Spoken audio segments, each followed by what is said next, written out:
What is going on? You're listening to episode 183 of the Nintendo Powercast. I'm your host, N64 Josh. On this very, very special episode, my guest today is none other than Captain Dangerous. How are you? I'm wonderful. How are you? I am so good. Guys, if you don't know who Captain Dangerous is, you've been doing social media wrong your entire life, okay? So just get onto it, pause the show right now, get onto Instagram and look up Captain Dangerous, and you're going to see some of the most amazing, I shouldn't even say some of, you are going to see the most amazing Nintendo photos that your eyes will ever behold. Okay, I'm just gonna throw it out there. You are far too kind. They are stunning. I love them. So go check it out. And if Twitter's your thing, it's at Captain Dangerous 64. What is the exact Instagram, just so I don't get it wrong? It's just Captain Dangerous. That should be the Instagram. Perfect. Okay. So like I said, pause the show. Make sure you're following. Go check out her stuff. It's seriously inspiring. I was telling her before the show started that like anytime I'm in like a comic book shop or something that sells little like figures of Link or I'm like, I wonder if this is the one Captain Dangerous uses. You know? That's so sweet. So, all right. Well, before we jump into the interview, guys, if you want to get yourself a free book from Audible, go to audibletrial.com/NPC. Pick up something awesome like Blood, Sweat, and Pixels or Console Wars. The chair I'm sitting in is from OPC. If you go to n64josh.com/OPC, you automatically save $10 at checkout. And if you want to help support the content that I create, go to patreon.com/n64josh. And lastly, if you'd like to pick up a copy of my book, the first chapter is available for free. You can go to n64josh.com/anothercastle. With that, we're going to jump into some announcements real quick, and then we're going to get to this interview. Hey, listen. All right, well, we do this show live, the normal shows, at twitch.tv/n64josh, Tuesdays and Thursdays, at or around 4:30 or 5 p.m. Pacific Standard Time. I'm streaming on Twitch. It's starting at 3 p.m. Monday through Friday. I'm live, and Friday mornings we get up a little bit early and we do some first looks where we check out new games that are available on the Switch. With that, we're gonna move right on into our interview with Captain Dangerous. I'm so stoked. Yes, woohoo! Here we go. All right, so Captain Dangerous. I love your name, by the way. Thank you. I really do. I love it. What is your history with Nintendo? All right, so, gosh, I've been a Nintendo fan forever. I mean, I feel like most of us gamers are anyway. But I started playing video games, Nintendo games, living at home. I didn't have a lot of money growing up, and a lot of my systems, especially Nintendo ones, were hand-me-downs. But I think what kind of kicked it off was playing A Link to the Past in my friend's basement. I think I was like maybe 6 or 7. And since then, I kind of knew I wanted to work in video games in general, but Nintendo's always had my heart and soul. And since then, I've had the opportunity to get to work with them on some really cool projects. I can't say too much, but it's been an absolute pleasure to get to work on some really, really cool creative stuff for some of their launch games and other things that'll be coming up that you guys will get to see. All I want to ask about is Animal Crossing. That's all. Oh, dude. All right. Like, don't even get me started on Animal Crossing. I worship that game. Oh my God. I can't, like, to be honest, like, I don't even know a lot. All right. Like, and I think most of us don't. I feel like it's such a, like, close to the chest type thing because it's like their baby besides Zelda. So I don't know. I can't say much. I understand. I had to try, you know. It's okay. I appreciate you trying. Yeah, I had to. I had to try. So let's kind of stay. Just get a little more of the history here. Like, what are your favorite Nintendo consoles? I'm a big fan of the SNES, and I love the GameCube a lot as well. I know in the little interview I'd written for the site, I was going to kind of touch on some other Nintendo consoles too. N64, another one. I really, really like the older ones, but I have to say, I am thoroughly enjoying the Nintendo Switch. I feel like it is a revival of Nintendo systems. And I didn't think I was going to be into it as much as I am right now, but holy crap, I'm enjoying all the games on it. And I feel like they just keep adding more and more to it. And it just keeps getting better and better. Let me ask you, because you didn't say the NES, and I understand. I no, get see, it. the reason why is because I didn't get to play it as much as I played it now, but all I had was an SNES growing up. Yeah. I didn't have anything else. Like I said, we were poor. I didn't have all the other systems. It was just hand me downs. No, I get it.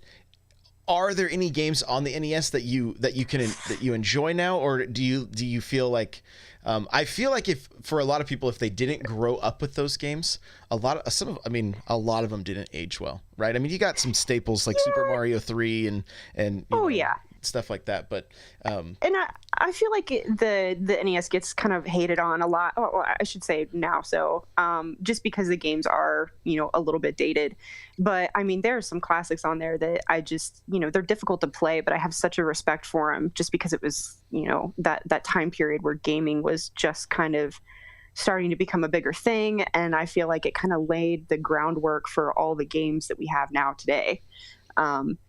As unpolished as they may be, I still think they're fantastic. But then again, I love old school games, and I play the newer stuff, but I usually find myself going back and playing like Super Mario World or any of those games. It's just there's something about them that like is calming and super. There's like just a happiness to those games that I feel like aren't quite with the newer games yet. But it might just be a nostalgia thing, nostalgia goggles. I think one of the things with what you're saying there is I think we have like such an overload of entertainment and games and everything, but like back then it was like you were excited about Sonic or Mario. Yes. You know what I mean? Like there wasn't there really wasn't the I mean there was other game series, of course, but you only had games coming out like every so, especially the big, of course you had your sports titles and things like that were dropping all the time, but like your big AAA announcements and that kind of stuff, it was like, that was like once or twice a year, maybe 3 times max. Yeah. And I feel like, we just, like you were saying, we get games like left and right. And back then it was like that was it. And, like you'd have this, especially like the first Legend of Zelda games, I mean, those games were hard, the first ones. And it's just funny because it's like, this is what we had. That was it. And it was just like amazing. And, even for like, the graphics for what they were, as simple as they were, it was just like a mind-blowing experience to, oh my gosh, I'm controlling this character on this screen. Like, and now, we have all these crazy, titles coming out left and right for all the systems. And I just think that's a good point that you bring up. Yeah, that there's definitely a sensory overload. Yeah, it's got to make marketing and stuff tough nowadays, because it's like you're literally just fighting for a small piece of the pie, whereas especially in the NES days, there wasn't. I mean, the Master System was there, but it really wasn't even taking a dent in the market share from Nintendo. No, exactly. And that's so crazy to think about, just how small this all started, and now to see where it's at. I mean, we have the gaming like competitions and stuff to the point where it literally almost feels like you're going to like a UFC match or something. Oh, yeah. I mean, like the Smash tournaments and the stuff for Splatoon, and the fact that it's like competitive and it's almost like a sport of its own. Like I never thought I would live to see that, and it's so crazy to see it nowadays. And to see Nintendo finally embrace it is so great. Yeah. Oh, for sure. Because they kind of, they're always a little bit late to the party when it comes to stuff. Oh yeah, but seems I love them to death, but they're learning. Right. It seems with like some of the younger blood in leadership now, I think we're going to see things changing, especially when we saw the change to like YouTube and the creator program, that kind of stuff. Like, it's good. It's really good. The it's funny that you mentioned like, just like essentially the humble beginnings. Like when we think about Nintendo, we think about like a really a giant corporation with all kinds of moving parts and things like that. But like one of the things I loved about like last E3, they had I think his name. I don't want to say his name because I don't think I have it right in the tip of my tongue, but he talked about being a warehouse man. I think it was Don James, I think was his name, but I don't remember for sure. He was a warehouse manager in Redmond, and he talked about being on a skateboard and skating between all the Donkey Kong cabinets and stuff. Oh, what? That's insane. Yeah, so if you can go find because it's when they announced Donkey Kong coming to the eShop of the Switch. Okay, I gotcha. He gave a little history there. But there was literally I think it was like a 5-man team, man and woman team, going and setting up the displays in Sears and things like this, like driving all over the nation to try to launch this system where, you almost can't look anywhere now without seeing, Mario or Nintendo or Link or Zelda or something. But that's the beginnings are crazy. They were there's even if I mentioned at the beginning of the show Console Wars, like there were points that they were like, trying to get into a Sears after hours to set these displays up, and there was like a real shady neighborhood, and dude's like locking himself in his truck waiting for some characters to leave him alone. Oh my gosh, man, that's crazy. Yeah, it's wild. So it's I love the history and learn about that stuff. But, oh yeah, same here for sure. So let's talk about some of your favorite games. I want to focus a little bit specifically on the SNES, and they don't necessarily have to be, Mario, Zelda, that kind of stuff. Of course, those are, more than welcome. But if I love hearing like obscure titles too. So what are some of your favorite games from that system? Oh man, okay. So, I gotta think here. So, okay, little story here. The SNES I got was actually a hand-me-down from my uncle, and he gave us like this box of games. I believe I had all the Donkey Kong games, which are some of my favorites. And I think I had Mortal Kombat, but funnily enough, one of the games that is still near and dear to my heart, I actually still play the arcade of it, is NBA Jam. Oh yes. He's on fire. Yes. I'll never forget the amount of times that I sat there and played that game with my older brother and got the crap kicked out of me playing that. He was so it was unfair. That and Street Fighter. Oh my gosh, he would destroy me. But here's the thing. I am a master at the original Super Mario Kart. I don't know what it is, but I get that game. I suck at all the new ones. I'm terrible at them. But something about that game, it clicked. It was all I played. I used to practice. This is what I did during the summer. I would sit there and practice just to beat my brother. And I got to a point where there was one level that we played about 30 rounds of because he couldn't beat me at it, and it was starting to piss him off. And I believe it was Vanilla Lake 2. Yeah. Because if you're familiar, you can hop over the little ice cap, the little cuts in the ice, and actually stay off the path. So you're basically cutting corners around the whole level. And I learned how to time my jumps to it and use some of the items to boost over. So it was almost kind of glitching it, but you had to time it really well. And that's the one level to this day he still can't beat me on. And it's my only claim to fame, to be honest. When it comes to being good at video games, that's it. I love that. That's amazing. That is amazing. Yeah, dude. That's a game that's so hard for me to go back to. I love it. I love the artwork of it. I have the different pictures up in my office of that original cover and things like that. That's awesome. I really, really love it, but it doesn't seem to I love the way the new ones control. I go back to that one and I'm like, I used to be so good at this and I can't. Dude, right? Yeah. I'll even admit, I have the Mario Kart for 64, and that one is always difficult for me. The one on the Wii, I'm terrible at. I'm not too bad on the one now, the one that they had for the I think the Wii U or the Switch. I'm not too bad with that one. But it's those motion controls, man. I don't know what it is, but I'm terrible with them. Oh yeah, I was I got the wheel and I'm like, I plugged the Pro controller in immediately and with or the classic controller, I guess. So yeah, it was so bad. We'd have Mario Kart tournaments at my brother's apartment, and it was a thing between me and my my friends, and he had the one for the Wii. And every time we played, like they'd be up to like 4 a.m. playing this, and I'd watch them, but I would never. I tried to play, and I was last place every time because I couldn't get the controls right. I was just like, I'm so bad with these motion controls. Like, it make me so mad. But yeah, it's funny to see. 'Cause I think I have the entire Mario Kart series. I'm pretty sure that's probably one of my favorite like party games besides like Smash Brothers and obviously Mario Party. But yeah, man, those games were fun. They also ended a lot of friendships, but they were very fun. Yeah, for sure. Yeah. We do a weekly Mario Kart tournament on my stream. We jump into because you can set them up just in game, and then everybody jumps in. Yeah. And so if we have enough people, we'll play it.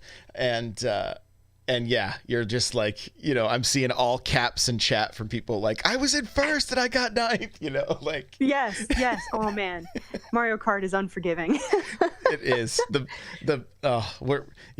We talk about it often, like in the Discord and stuff, like we really want to see like this game get balanced so that it could be a little more competitive and like figure out what to do with the blue shell, the spiny shell. Like, why is ninth place messing up first place? This just seems odd, things like that. Dude, so. It's so ridiculous because like when I played the new ones, it was the same thing. I was like, if you start getting further behind, they'll give you items to obviously kind of boost your way up. So it's really like it's wild card. Like you could be in last and get items like enough to just shoot yourself to first place in the final lap. Like there's no like, I mean, there's a way you can like cut corners and like go through some like little secret areas and stuff, but even then there's no rhyme or reason to it. You could be dead last and get Bullet Bill and like a blue shell and all this other crap and just dominate in the last lap. Yeah, like there's no forgiveness. It needs a little love, but I think it's just a little. It's probably 3/4 of the way there. So yeah, and like one of the things I talk about, like I would love to see a Mario Kart Ultimate that had every track, every kart, oh my gosh, every every racer. Like I would absolutely love it.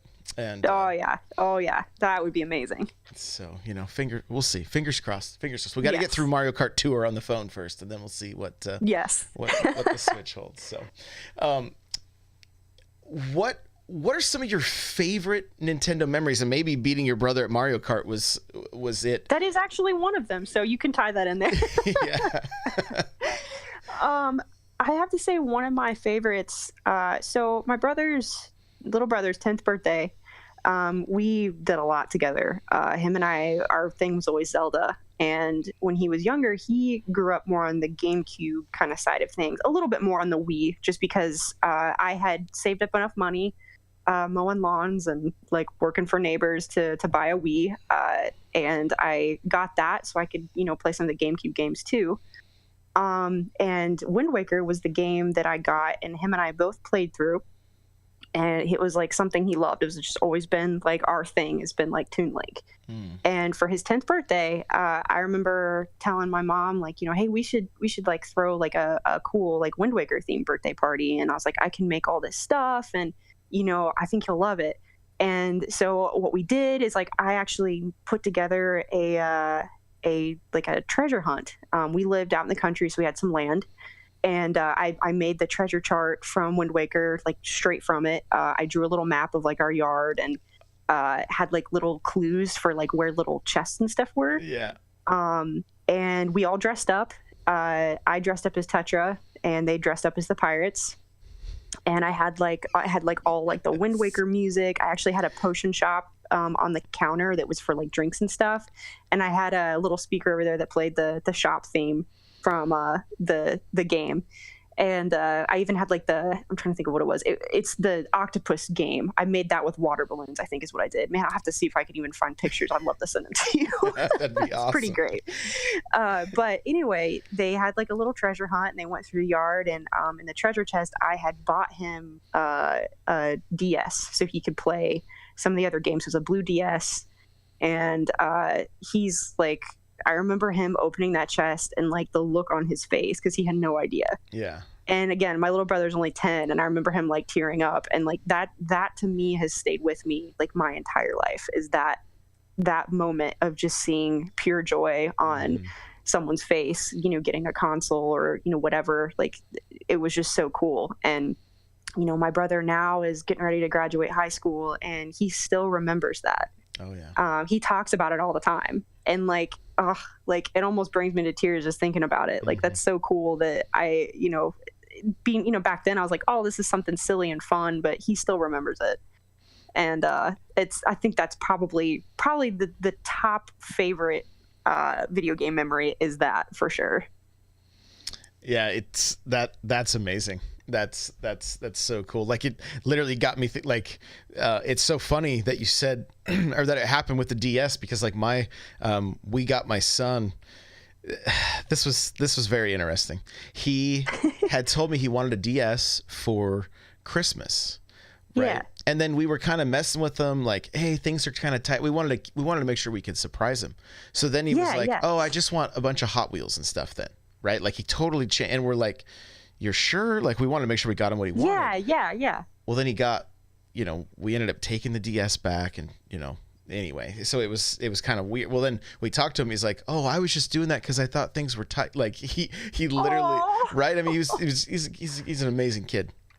And so we ended up getting him one, like, probably just a month or two later or something. I don't remember. But that following Christmas, we were like, he really wanted the DS XL. And so this was amazing. I do have video of this. He opens it, and it's like almost like the Nintendo 64 kid. Like, there's just so much excitement. Yeah, I know what you're talking about. And then he just melts down.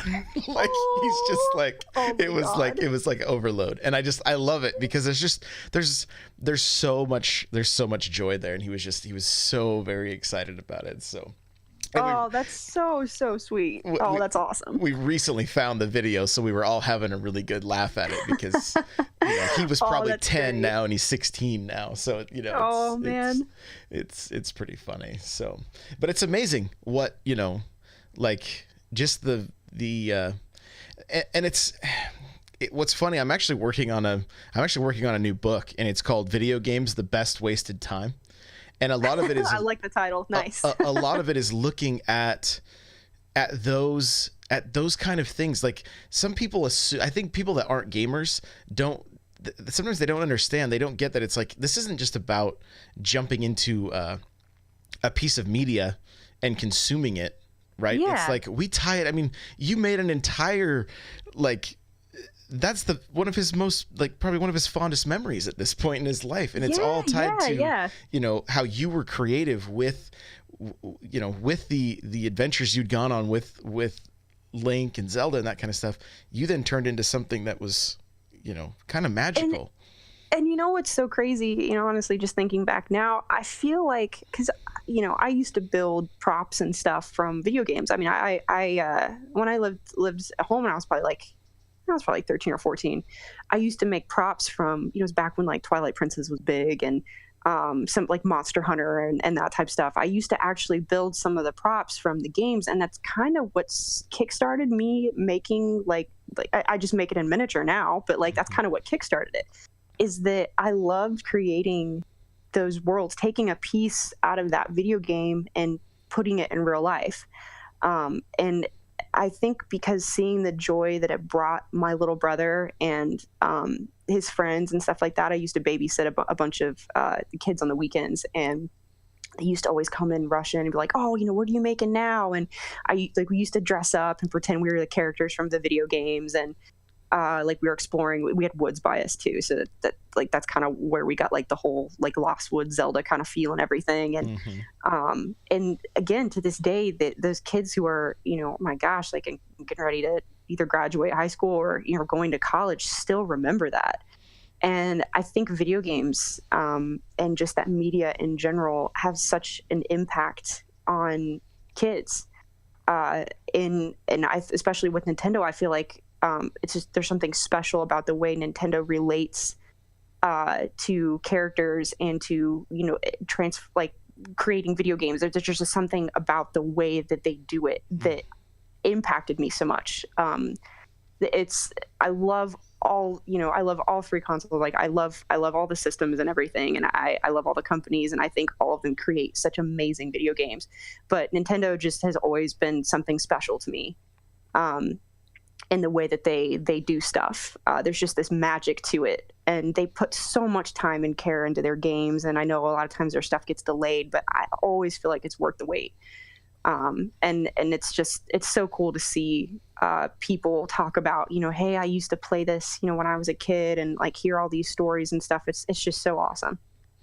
Yeah, because for the most part, it's not just about that playing. It's taking it's almost like it helps us like remember certain things. Like the game takes us back to a certain point. It takes us back to a certain time. It takes us back to different friends.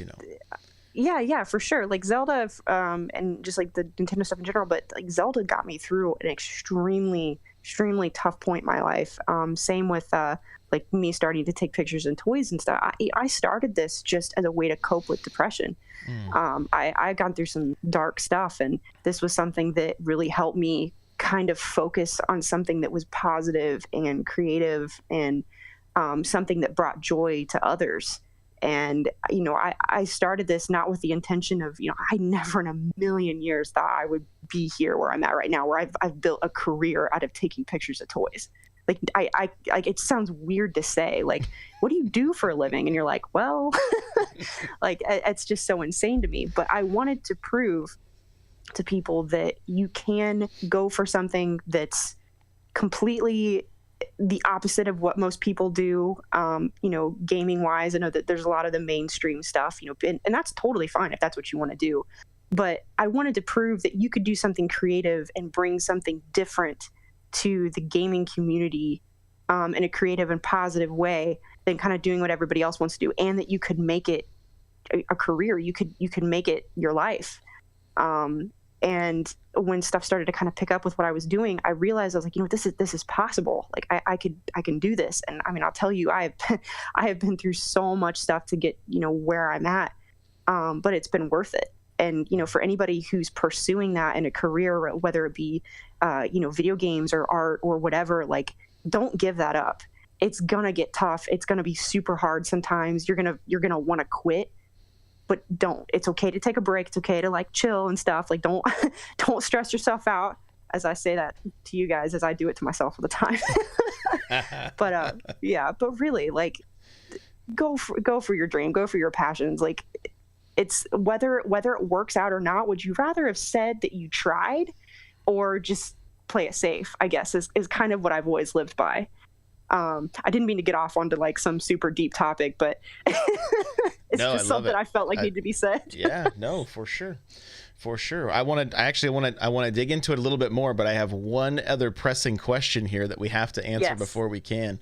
And that is, what is the Nintendo game that you haven't played or haven't completed that we're all going to judge you for? Metroid. I'm so bad. I'm so bad with the Metroid games, dude. I love them so much, but I have not completed many of them. My husband, on the other hand, is like the biggest Metroid fan of all time. He actually has a tattoo of it on him. Oh, and nice. He knows all of them. So him and I have kind of actually been playing through them together. And he's been playing some of them, and I've like been watching. But I would definitely say Metroid's the one series that I really like haven't gotten the chance to like get into. I love everything about it, but I definitely like I've met a lot of hardcore fans of it, and I'm like, I feel bad I haven't played this a ton. Do you feel the judgment right now? Can you feel it? Oh, I feel it. I feel it. It's thick and heavy on my shoulders. Yeah, no joke. Super Metroid's probably in my top 5 games of all time. See, that's my husband. Same thing. He is like I remember when he found, because he used to have it, and we looked for it everywhere to find the cartridge, and we found it for a good price somewhere. And I remember him finding it and just like I walked over, and he's just standing there looking at this case, and he's just like dead quiet. And I was like, you good? Like, what's going on? And he looks, he's like, they have it. I was like, yeah. And it was in like perfect condition. Mm. And they were like totally selling it for a great price. And I remember him buying it, and like, I swear to God, like he was like cradling it. He's like, I have waited so long to find this game. That's so rad. It was so precious. That's so rad. So anybody that's watching right now, behind me, it's kind of washed out for my camera, but I have 3 giant Super Nintendo carts. They're like, oh, that's awesome. And one of them is super, and they come with T-shirts inside of them. Oh man, that's so cool. So, and they're at GameStop. So if you want to surprise him with something that he would totally dig, it's literally the cover. I'm wearing one of them right now. I'm wearing the Link to the Past one.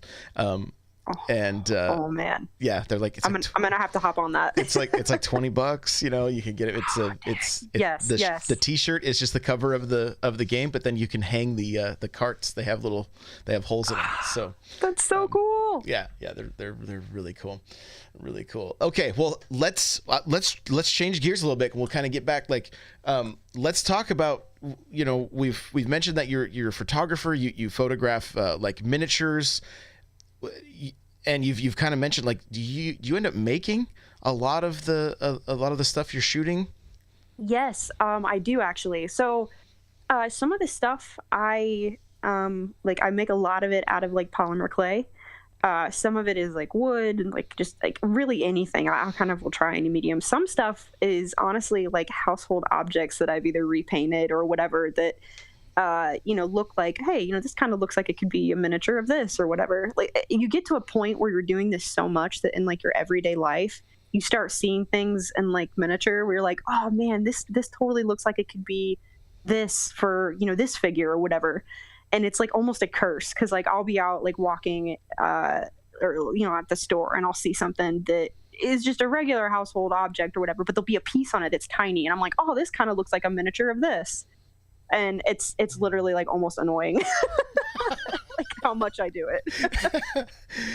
That's super funny. It reminds me of the Matrix, where it's like you don't see code anymore, you just kind of see. Yes, it's exactly what it's like. I just see miniatures.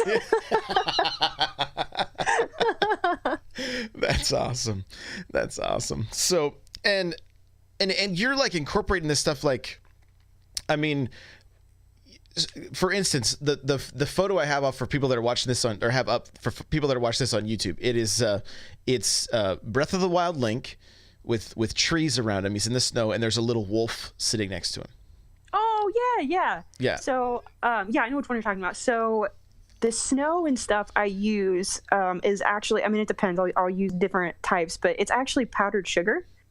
Cool. And the trees are, if I'm remembering correct, the trees are like they're like model train trees. Like you can find this stuff at craft stores sometimes. Mm-hmm. But the little wolf was actually like a little, he was from like a little arcade thing from like, I think it was like from Japan or whatever. I found him online and I looked at him and I was like, oh man, I was like, hey, this totally looks like it would go with an Nendoroid. Mm-hmm. I'll just have to, he was a completely different color. I'll just have to repaint him. So we repainted him and actually sculpted his little tail on, because he had like a really tiny tail when we got him. And that, I'd have to say that little miniature I have is probably my favorite thing ever, because it's like, I love Wolf Link like so much. And the fact that I made him kind of before like Breath of the Wild and stuff, and I didn't realize like, oh my gosh, it's like he has his own little companion, Right. And I remember like being so stoked to have that little dude. And I have to say, I think that's what people's favorites is. Like anytime I use him in pictures, like I'll get messages like, where did you get him? I'm like, oh, I made him. I was like, if I had more of these little dogs, I'd make more. But I was like, it was just kind of a random find. And so he's like super special to me. You're gonna have to find somebody that could 3D print him for you or something. Yeah, right, dude, or something. Speaking of, I have a friend. So my friend on Instagram who makes all my little Koroks and like the other stuff, her name is Sarah. She goes by Legendary Treasures on Instagram. Okay. She's one of my very best friends. We met via Instagram, and she's an incredible sculptor. Like I've never seen like sculptures so well done from video games, where she just kind of freehands it. Like it's crazy. And she's made me all my little Koroks. She's made the big Cass figure from Breath of the Wild. She made that for me. She just does amazing work. And I've been very fortunate to live close to her. So her and I will get coffee and we'll like exchange art stuff. And she'll do commissions for me of stuff. And she's done like Animal Crossing figures. She's done some Final Fantasy ones. Like, oh my gosh, she's insane. Like the level of talent that this chick has is incredible. We might have to have her on the show. I don't know. Dude, seriously, I would recommend her. She's amazing. This is really cool for me, honestly, because I've been a fan of your work for years, right? And it wasn't until really? Yeah, I'm so flattered. Yeah, and it wasn't until recently that we kind of connected, and started chatting on Instagram and stuff, but I love like we were talking about earlier, like the history of things. Like I love the little peek behind the curtain, right? You know, because I'm like, did she buy these Koroks? Where did they come from? You know what I mean? Like I'm always kind of like I said, when I'm out and about, I'm like, oh, that looks like something Captain Dangerous might use. But I'm like, man, some of the stuff I never see. I'm like, what? She must have maybe she lives at the Nintendo World Store or whatever. Like, oh my gosh, dude, I wish. No, man, a lot of it, a lot of the sets and stuff I build, some of them are kits that you can buy. I redo them. So basically I kind of take the skeleton and of the kit. Some I make completely from scratch. But most of the sets that I'll build, I'll do them outside. A lot of the shots you see that it look like a grassy field, that's my front yard. Love it. And like some of the ones in the creek, I've made a pond before, which I've been using more recently, which was actually a reptile dish, like a water dish. Mm-hmm. So it's solid. What I did is I glued rocks all around it, so it kind of looks, like a raised pond. And then I put it's like fish tank gravel on it and glued it down. And then you can just fill it with water, mm-hmm. and it looks like a legit pond. But I can take it anywhere. So it's really funny in my house. In my basement is where I keep a lot of my outdoor kits. And then, in one of my rooms where I keep all the figures, I literally have a old coffee table that is just covered in dioramas, just all ones that I built over the last 4 years. This is amazing. I love hearing it's crazy. Stuff. It's cool. So I'm a photographer. We're going to talk nerdy about cameras for a second. Uh-oh. Okay, I'm ready. Are you shooting a Nikon or a Canon? I shoot Canon. We're in good company. All right, good. Yeah. I to be honest, I love them all. Same. Okay. I was like, are you one of, I was like, he's no, I drink Coke and Pepsi. It's okay. Okay, cool. I'll play Sega and Nintendo. Right. It's okay. No, I get asked a lot, hey, what camera's best? I used Canon starting out. It was just easier to learn for me. Mm-hmm. Nikon is also fantastic. I have a friend who shoots with Nikon. It's just something I didn't quite click with. Sony has some great cameras too. It's all preference. They all are great. It's just Canon was what I started with and what I've always enjoyed using. And it's really funny because sometimes I'll tag Canon in some of my photos, and I don't know who runs the Canon Twitter, but their little comebacks to any of my Nintendo posts are freaking great. It makes me so happy. Really? That's cool. Yeah, they'll be like, oh, I love that Link has whatever, and they'll make they can recognize all the characters. So I'm like, oh man, it's almost like Wendy's Twitter, but it's Canon. Yeah. I was like, man, you guys know your stuff. It makes me so happy. That's really cool. Yeah, so I'm a little biased to Canon because of that. Yeah, absolutely. I totally get it. I actually went from Nikon to Canon, so. Oh, really? Man, that's crazy. I tried to, my friend has a Nikon, and I was like, do you mind if I kind of mess around with it? I just want to see, what the difference is. And I was like, I feel like this is foreign. It's like everything's backwards. It was so weird. Yeah, it took a little bit. There's one less button press to find your focal point on a Nikon. Yes. And that was the biggest thing for me to kind of get over that little hurdle. But then after that, it's a lot of it. I was shooting my kids playing sports, and so the speed of the Canon is what sold me. So, oh yeah, for sure. So what are you using a lot of I imagine you're probably a 5D Mark III something. Is that what you're shooting? I am a 60 Mark II. So okay. It's the full frame with the flip LCD. Gotcha. Which I believe is a 60 Mark II. Yeah. Gotcha. Okay. Yeah, correct me if I'm wrong, because I'll get them mixed up sometimes, but it is the one with the flip LCD. And the reason why I have that and why I've been so spoiled by it, I started with the T3i. Mm-hmm. And having that flip LCD screen allows you to get real close to the ground, and I'll be able to see what you're doing because you can, flip it towards you and not have to get down in the dirt and because the screen is solid or anything. Right. But I do have another full frame that doesn't have a flip. I use it when I shoot weddings or what other stuff. Gotcha. And having that, I'm so spoiled. I can't do any other camera without having that flip. It just makes stuff so much easier. The first Canon I bought was the 7D, and then that's a good one too. And then just as like a backup camera, or when my wife and I would shoot weddings, I got a T5i that has the flip out screen. Yes. I actually just recommended that one to somebody who was kind of starting out. I said, do that one or do like the T6. The T6i is also great because I think the T3i, they're kind of they're phasing out, or it's like not available anymore unless you go on eBay. Right. Yeah. Which I think I bought my son a T3i for Christmas the year before last. It's such a great starter camera. I recommend it all the time to people who are starting out. It's so easy to use. It's very straightforward. It's a pretty hardy camera. Like I've literally dropped mine in water and it's been fine.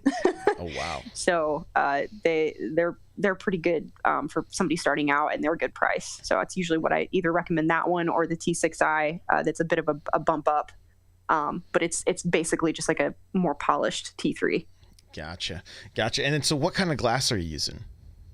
So I used to always use the 50 millimeter for the longest time. Because I couldn't afford a macro lens because they're always super expensive. Right. But I only like just got a macro lens like last year, and it's the 100 millimeter. And oh my gosh, it changed my life.